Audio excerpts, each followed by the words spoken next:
Hi, this is Karen Rowland, founder of Hush Providence. Welcome to my new weekly Wellbeing podcast, Real People, Real Conversations, Real Life. We'll be talking about all things relating to the human experience. What makes up a life? What creates joy and happiness? What makes humans the same or different? How do we care for ourselves and each other? We'll even try to answer the 5 W's of well-being: who, what, when, where, and why, and how this all fits together. A little ambitious? Maybe, but join us as we connect with local topic experts, peers, mentors, and healers. Welcome to Hush Providence, a well-being podcast. I'm very excited to welcome Samantha Lomow and Gina Melone to today's episode. Welcome, ladies. Hi, Karen. Well, thank you.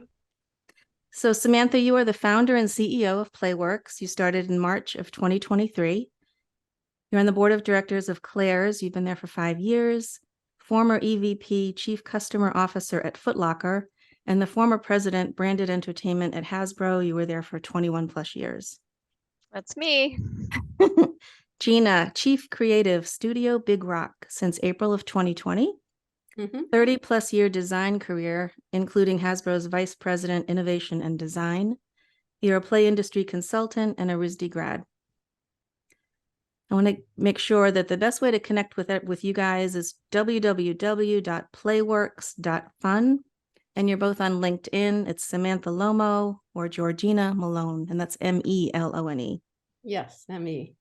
Yeah, we love when people reach out and connect with us and engage through our platforms. Awesome.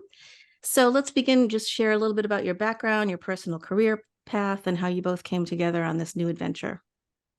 Samantha? Yeah, thanks, Karen, and thanks for having us. And we love everything you're doing with Hush Providence. Well, my career, has sort of had this one thread through it, which was around leading change.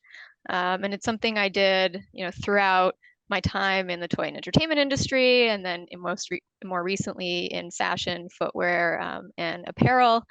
And, I sort of came to recognize that so much of what I learned about leadership and leading change, I could attribute to the concept of play, which really came from 25 years in toys, because that's really where we learn to apply a beginner's mindset, how to tap into a beginner's mindset to solve big problems. And so when I pivoted outside the toy space into other industries, I found them to be a lot more operational in terms of how they approach change. And it was kind of the situation I found myself in when I got to Footlocker. They urgently needed to make change around the way they were going to market. They'd become very reliant or too reliant on one brand. And so I devised a way to help the teams really connect and share ideas around the changes that they needed to make. And that's sort of where I got the initial idea for Playworks. I had worked with Gina for many years at Hasbro and knew that she shared a lot of my philosophies around leadership, and also just knew that she had the magic touch when it comes to this kind of thinking. And so reached out to her, we started a conversation, and that's really how we got going with Playworks as a bigger initiative. Gina? Yeah, sure. So in the beginning, I went to RISD and I was an illustration major, thinking that I'd be doing children's books, which I may someday still, but found Hasbro, or Hasbro found me, and the toy industry found me initially as a character designer, and then really loved the beginning conceptual part of development. So made positions for myself and had groups around me where we innovated. So one point I was a futurist and then led innovation. So really, really interested in making something from nothing and then convincing the corporation where we should go from where we were. So always wanted to lean forward and help people take risks in innovation and creativity. And I was thinking the thread through my career might have been how play became increasingly important and central to my life.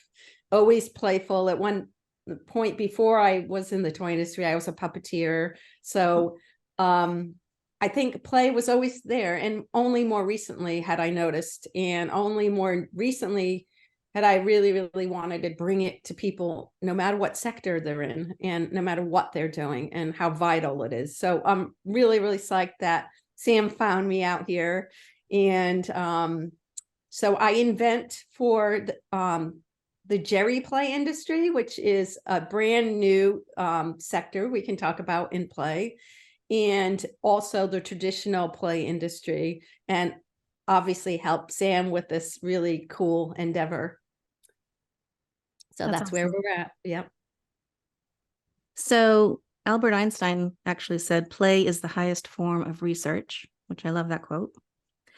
From your website, the mission for Playworks, you state, is building on the concept and power of play and using play as a strategic catalyst. Playworks helps leaders inspire organizations, creating a safe environment to innovate, take risks, and make change happen. We're all familiar with Adam Grant and Daniel Coyle, and they both reference that they're looking for a deep fun, working with people who stretch your thinking to solve problems that are novel, hard, and important, not shallow fun, which can be referred to as slides in the cafeteria or foosball tables. So how are you connecting leadership and play? How is play a priority for leadership, the C-suite, and maybe speak to generational expectations and creating a shared vision? Sure. Well, the underlying theory behind what we're doing is really just the fact that play does open minds, and it helps us explore, it helps us discover, it helps us learn, it gets us to connect and share with one another. I mean, these are all things that we do innately when we play as children. But in the workspace, we believe that play has the ability to help us open minds and get us to imagine solutions that perhaps you might not get through more deductive means. And so that's where, we've kind of created different programs that we curate for companies to help them solve specific problems and to help leaders realize really ambitious goals. Because that's the opportunity when you think about applying imagination to solving big problems. Gina, do you want to just talk a little bit more about some of the creative ways we're doing that? Sure. And one other thing I wanted to add is, so Sam, you talk about this a lot, but there's so many generations more than ever in the workplace today. And especially the newer generations to the workplace expect a playful and joyful environment. And so I think what we've done is taken what we know to be successful and systemic in what we were doing and bring it to these other sectors. And if you think about it, I'm just like a play fanatic. Like, play is the most organic form of learning. That's why Sam talks a lot about your 5-year-old self and how you could suspend disbelief, how you could easily think metaphorically and pretend. So through some of the things we learned, so different play patterns in our industry, we had talked about play patterns a lot. So creative play, role play when you pretend to be someone else, game play. There's so many different types of play, the more physical play. So I think we consciously take these different forms of play and utilize them to get people in a play state to get to that creative space. So now more than ever, organizations and employees are in the need of the right type of leadership, focusing on a more inclusive, holistic approach. Kim Cameron's Practicing Positive Leadership talks about the 4 Ps: psychological safety, purpose, path, progress. Maybe we should be adding play to that. I don't know, but it might be a good idea. Let's talk about work culture. So in the new era of hybrid remote work, how do we cultivate safety in that environment and promote the concept of play? Is that a challenge? Definitely. I mean, it's a challenge, of course, because I think right now, corporate culture is in a lot of flux and experiencing a lot of flux.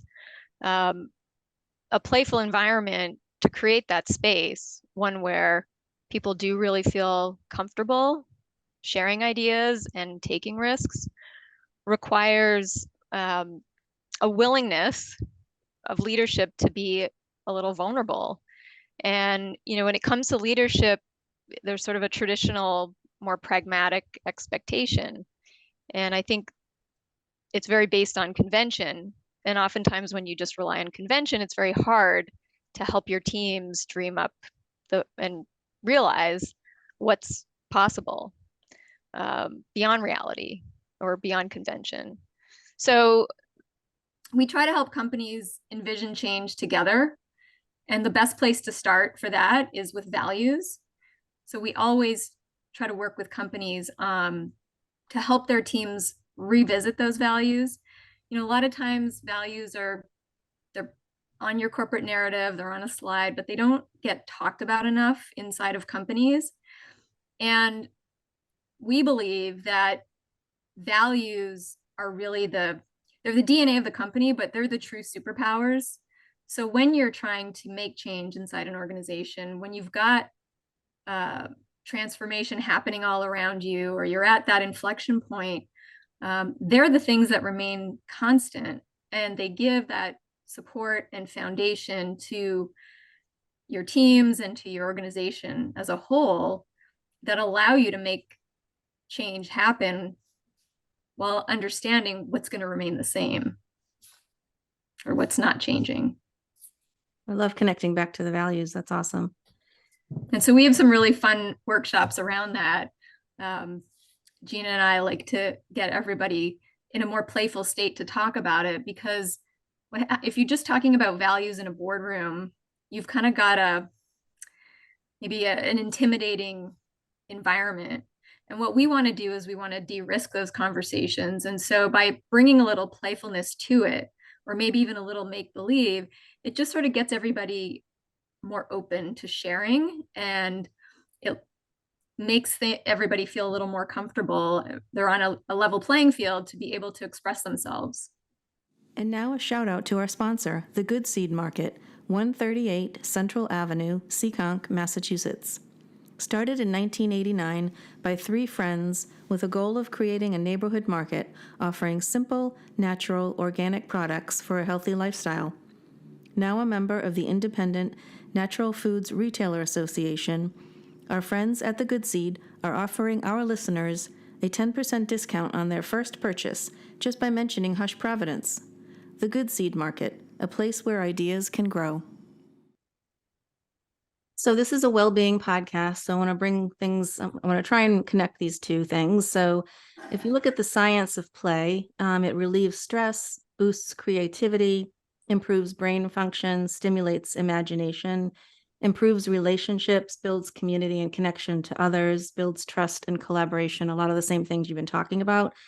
So, and empathy is at the core of the human-centered design thinking approach to creative problem solving. Maybe speak to the creative well-being concept a little bit. Yeah, and then I'll kick it off, but I want Gina to talk about the design thinking aspect.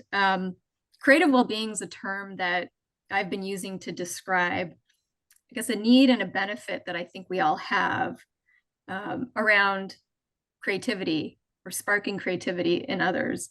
And it's sort of this notion, like, imagine if we all channeled our energy and joy at work into the creativity of everybody else.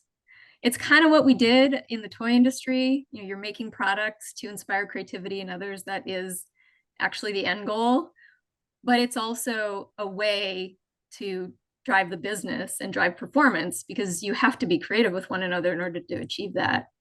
So that's sort of the idea. And I think in the work environment, creative well-being is just, it's an absolute need. And it is the thing that can, beyond AI and all the technology that we have the ability to access, it is the human need to create, but also our ability to solve big problems comes from our ingenuity and our ability to innovate.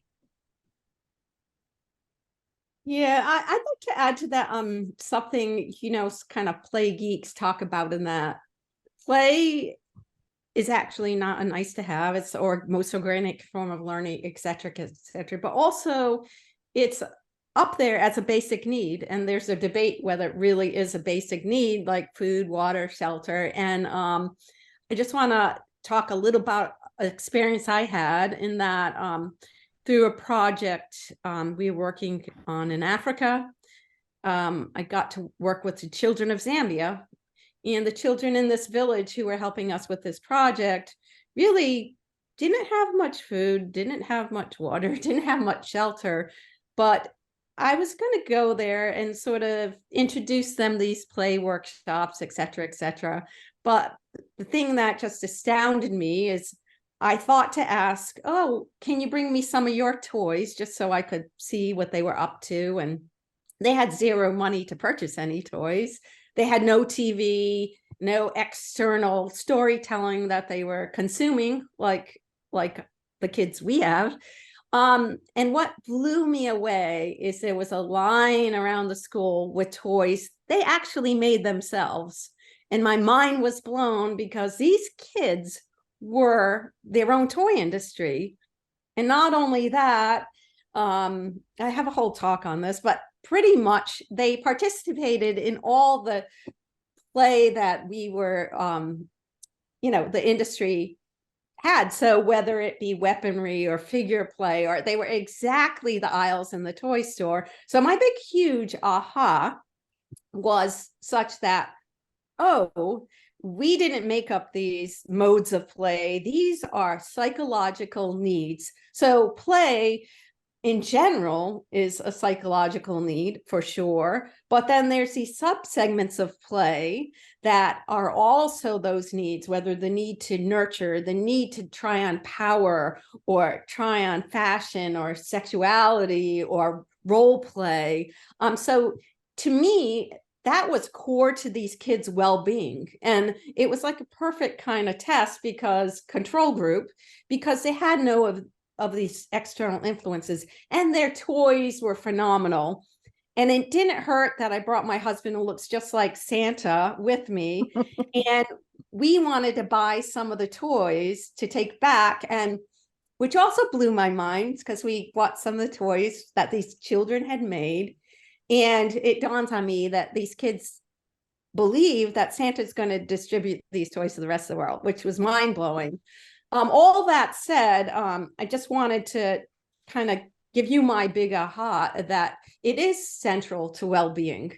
Like these kids had nothing, but they played all the time.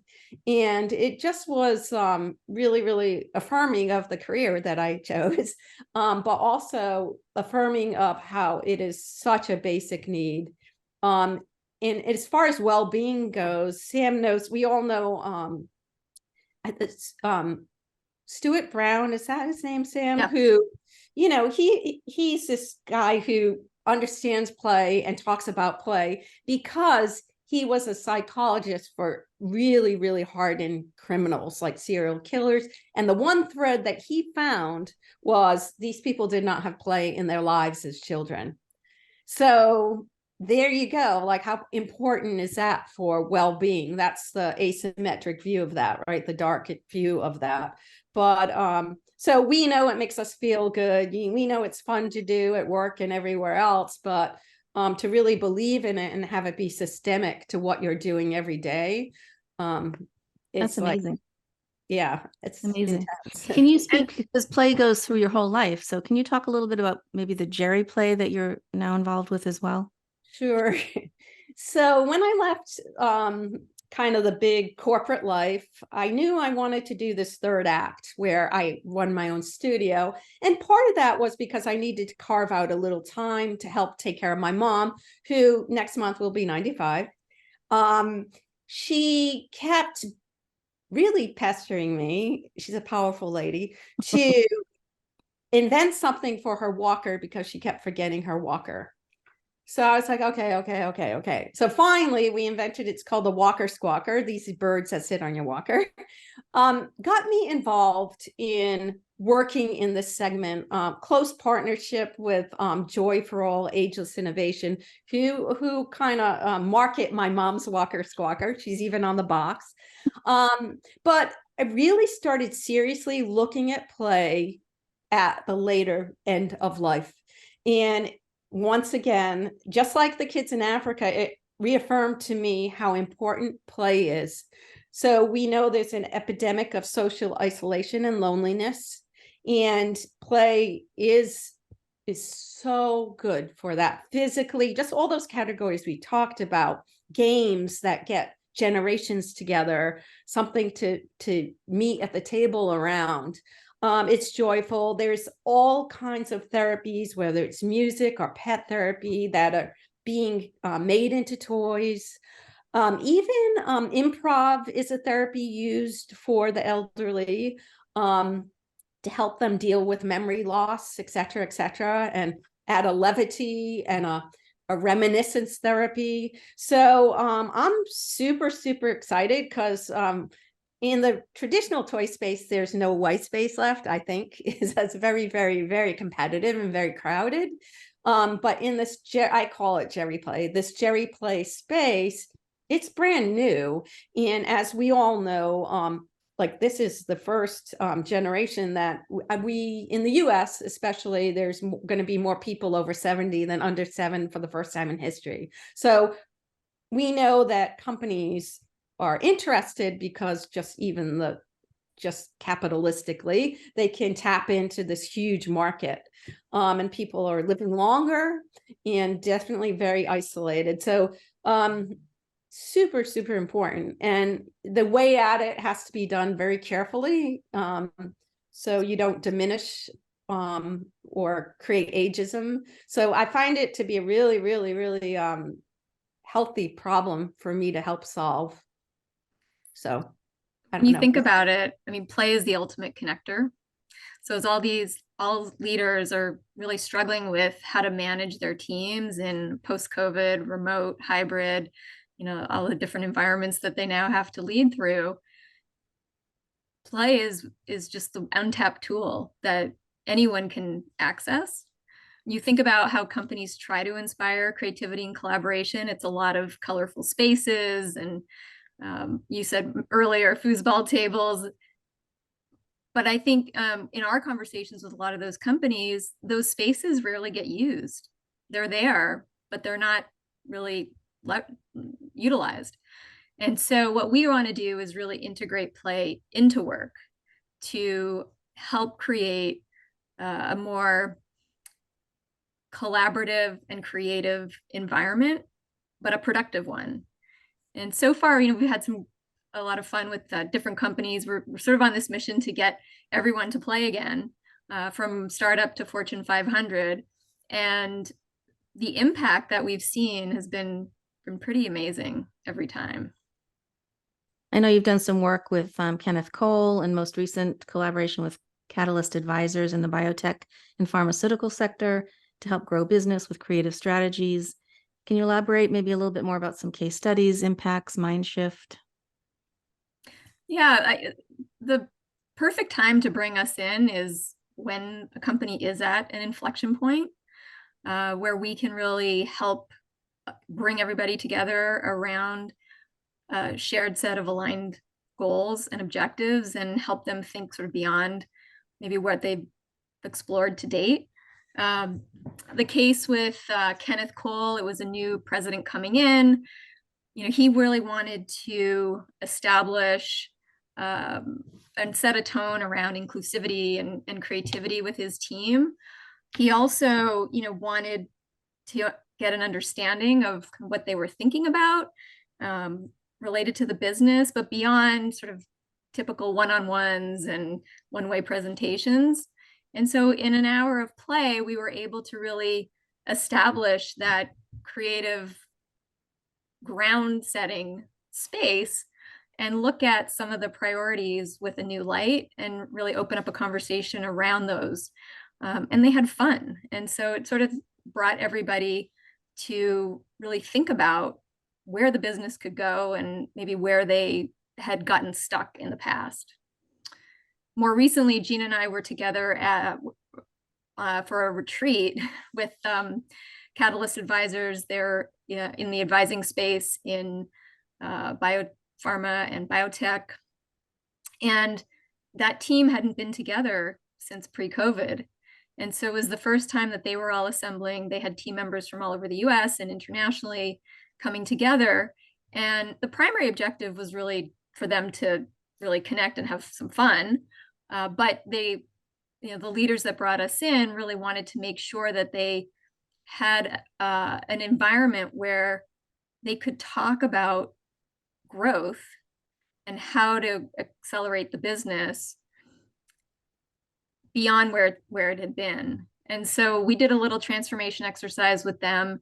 It was amazing to see how much fun they had, how passionate they were about their industry, and how collaborative they were through the process. And I think, some of that, I know that will pay dividends going forward. Gina, maybe want to add a little bit. Yeah, I find interesting is these leaders are a little hesitant. This is very forward-leaning concept, especially to older generations, that, oh, we're going to play at work. I hope this is not frivolous. I hope we get something out of it. We can't waste this time. So then they say, well, this is interesting, and they go for it. But when they witness their employees, you think about these newer generations, being a kidult, playing, they've done this. It's not a crazy thing. They are expected to do it through their whole lives. And I think we see these leaders starting to be kind of surprised, and even myself, that they just really jump into it. And it's definitely cross-generational. And you see that they're super enthusiastic. Sam and I talk about, we don't want to be childish. We want to be childlike.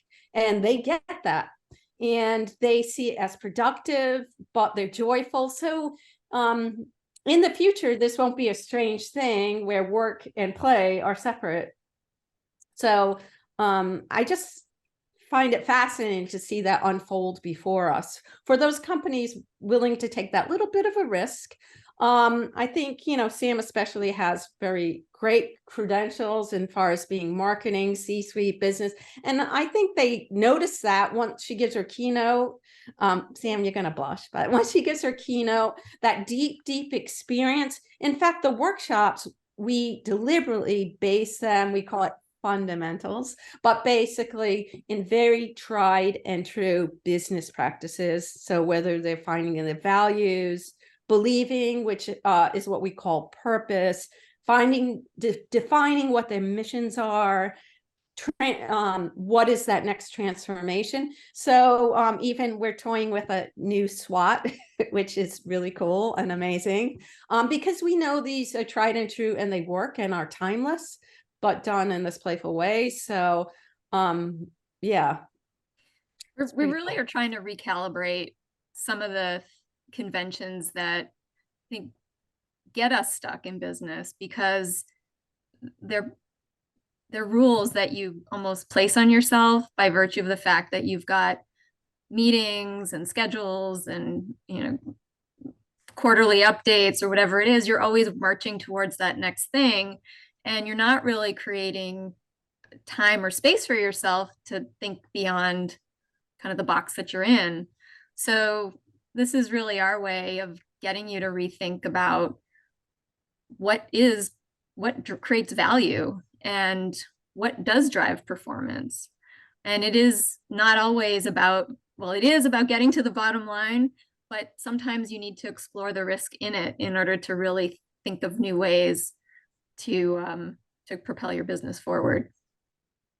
Congratulations. I love all of this. You guys are amazing, and I wish you well on this journey.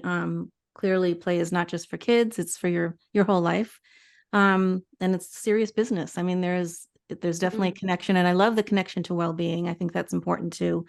But I want to get a little personal before we wrap things up here today. I want to know how you're mindful of your own personal well-being and what tools you're using. Who wants to go? Gina, you have to go first on this one. Yeah. I